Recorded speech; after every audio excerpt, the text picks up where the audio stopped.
Your ego fears your art because if you follow your art, you will self-actualize. You will become your true self. But to do so, you will experience failure, rejection, and fear. So says my guest today, David Kadavy.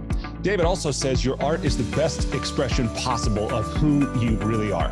David is the creator and host of the Love Your Work podcast. He is the author of multiple books, two of which I read and loved: Mind Management, Not Time Management, Productivity When Creativity Matters, and The Heart to Start.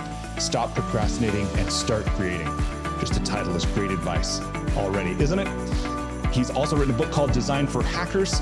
In this episode, we cover a lot about creativity, about productivity, about living a meaningful life. We discuss creating something David calls a curiosity management system. We also talk about using something David calls crumb time to learn and to create more than you otherwise might. We explore how David escaped being born in the wrong place, suburban area in Nebraska, surrounded by people who didn't understand him and with whom he didn't really connect, and how he managed to create a fulfilling life of creativity and contribution.